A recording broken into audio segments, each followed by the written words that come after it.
आपण पाहत आहात स्वराज्य न्यूज. सत्य हेच जे तुमच्या समोर.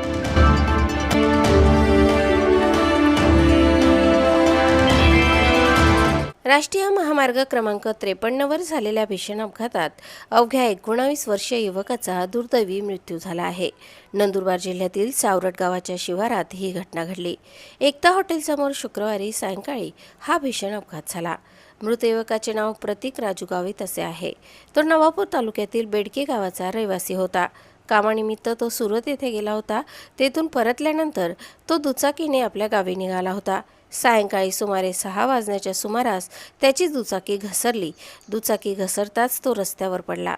त्याचवेळी मागून भरधाव वेगाने येणाऱ्या अज्ञात वाहनाने त्याला जोरदार धडक दिली. वाहन त्याच्या अंगावरून गेल्याने त्याचा जागीच मृत्यू झाला. घटनेनंतर परिसरातील नागरिकांनी त्वरित घटनास्थळी धाव घेतली. रुग्णवाहिकेला पाचारण करण्यात आले. घटनेची माहिती मिळताच सिंचपाडा पोलीस घटनास्थळी दाखल झालेत. पोलिसांनी पंचनामा करून अपघाताचा तपास सुरू केला आहे. अज्ञात वाहनाचा शोध सध्या पोलीस घेत आहेत. प्रतीक हा कुटुंबातील एकुलता एक मुलगा होता. त्याच्या अकाली निधनाने कुटुंबावर दुःखाचा डोंगर कोसळला आहे. घटनेची माहिती मिळताच बेडके गावासह परिसरात शोककळा पसरली.